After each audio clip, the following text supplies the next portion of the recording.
Hey everybody, welcome back to the channel. Today we're looking at another product from Athearn. We're looking at an Athearn Genesis ES44DC. This is Burlington Northern Santa Fe number 7685. As you can see, it has sound, Tsunami 2, so there's going to be a sound demo at the end of the video, and we're going to be looking at it here today on Elvis Junction Reviews.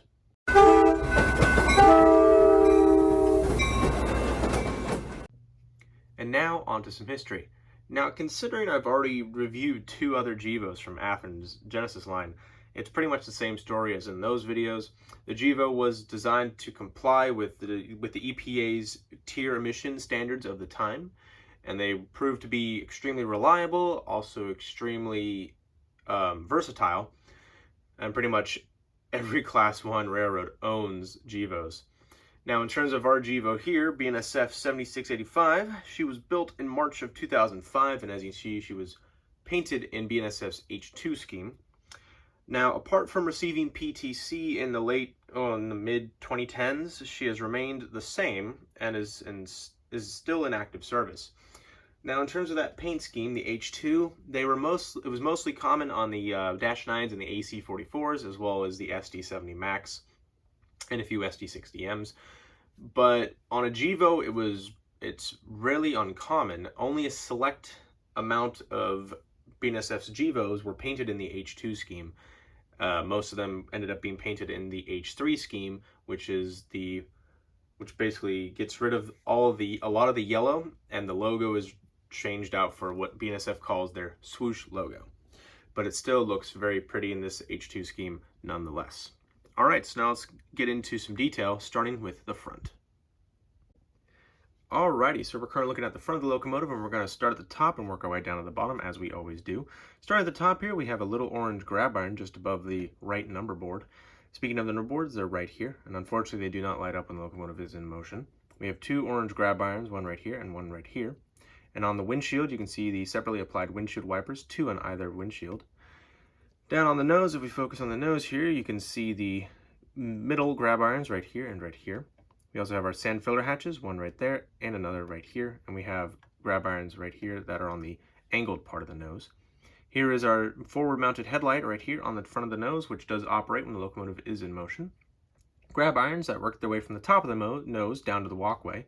We have the door to access the cab, which also has a window on it. You can see the very lovely BNSF's yellow cigar band, which was a staple of the Atchison, Topeka, and Santa Fe. Their locomotives had this cigar band style on their noses as well.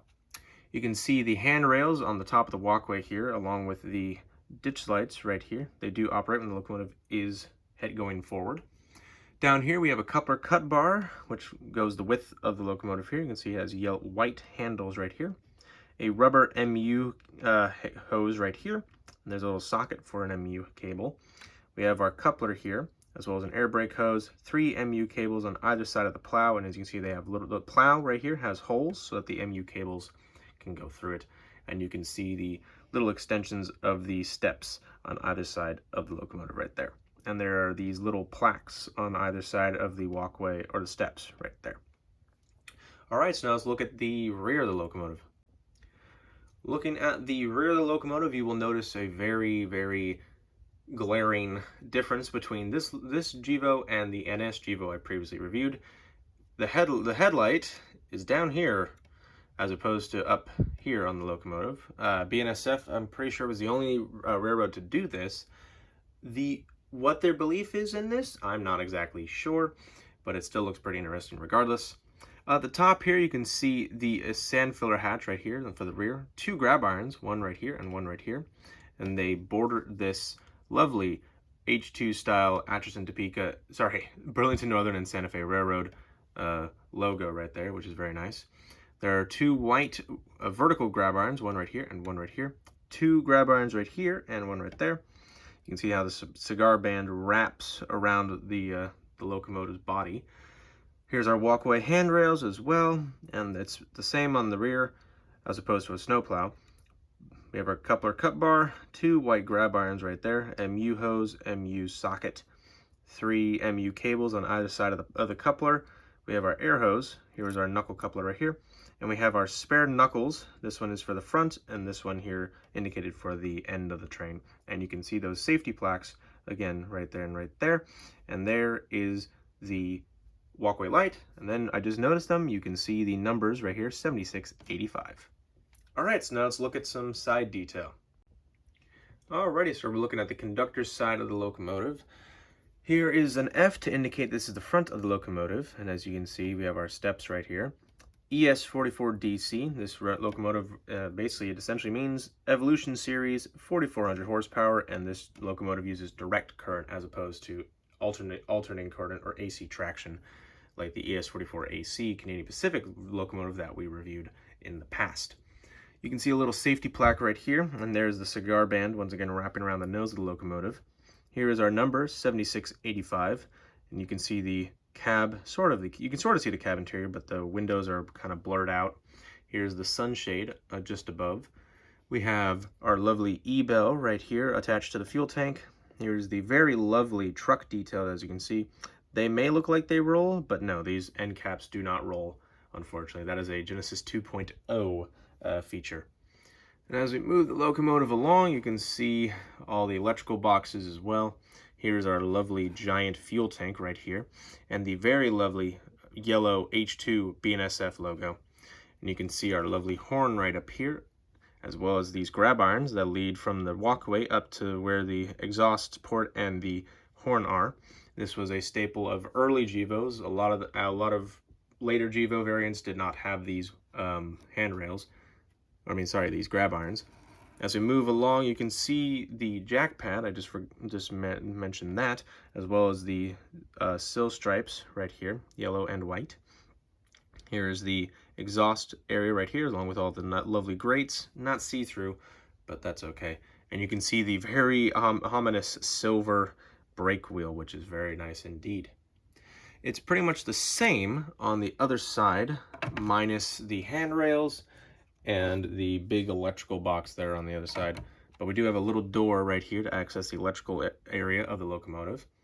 And you can see the air tank reservoirs right here and right here on the fuel tank. You can see a gauge to indicate how much fuel is in the locomotive. And here we continue moving on. And as you can see, BNSF right there. And you can see all the lovely detail in the paint and of the tooling. All right, so now let's get into some roof detail. Alrighty, so we're looking at the roof of the locomotive. We have a big GPS dome right here, and you can see that little grab iron I mentioned earlier. And there's a little, another antenna array right here, which has a cable that leads into the electrical compartment of the locomotive. And you can see the safety tread on the walkway. You can just see it there. As we move along, you can see more electrical boxes, and we see now here is our horn, as well as the exhaust stack, and we can see the larger radiator section that made the Gevos very noticeable. As you can see, we have little fans right here and a little grate, as well as the radiator section right here, which is very nice, and that sand filter hatch is right there. All right, so now let's get into the sound demo. Alrighty, so now we have the locomotive here up on the test track, and now we are going to put some power into the track, so let's go ahead and do that.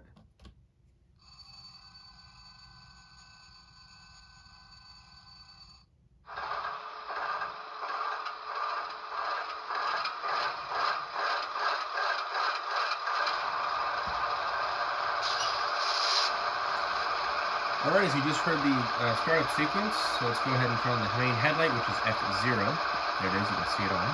F5 turns on the ditch lights. This is a tsunami decoder. F1 is the bell.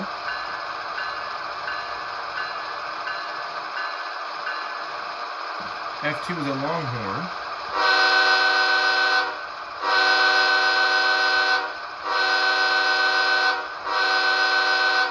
And F3 is a short horn.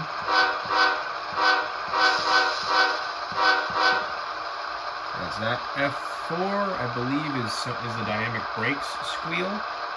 And then F7 is crew chatter, and try to listen very closely, it is rather quiet.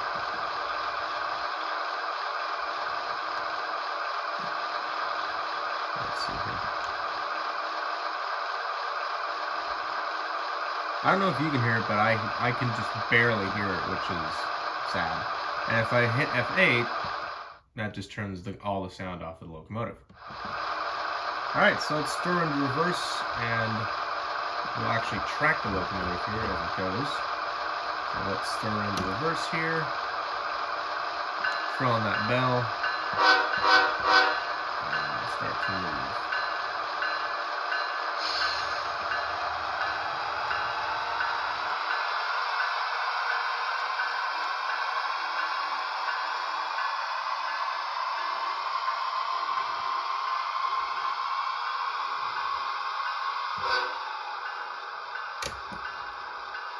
Alright, and now let's track her back to where she started.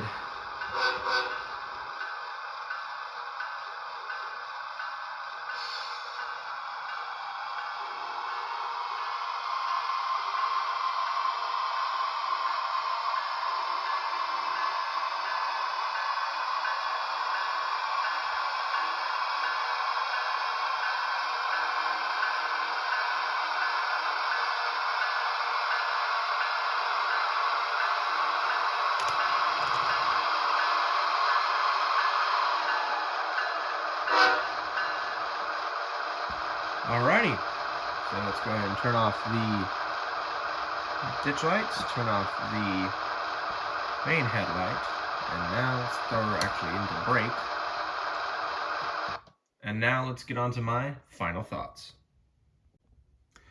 Alright, so I have to give this locomotive a solid A+. It looks very great, I had no problems with it, and it sounded great too. I'm very happy with how it just overall turned out. I'm a big fan of the H2 scheme, especially on the Gevos. I don't know why, there's just something very unique about it with that Great Northern inspired orange and green, and then the yellow of the Santa Fe, along with the silver fuel tank and trucks that are also harken to the Santa Fe. I think it just looks really nice in general. I found mine on yankeedabbler.com. If you want to get one, you should hurry up pretty quickly. They still have at least one more in stock of this specific locomotive. These BNSF Gevos proving very popular. All the H3 variants were sold out, so I had to get this one, but I don't care. But anyway, thank you very much for watching. If you enjoyed, please hit that like button. Also subscribe if you've not, and hit that notification bell to see what I have to upload next. But thank you very much for watching, and I will see you guys in the next video. Bye for now.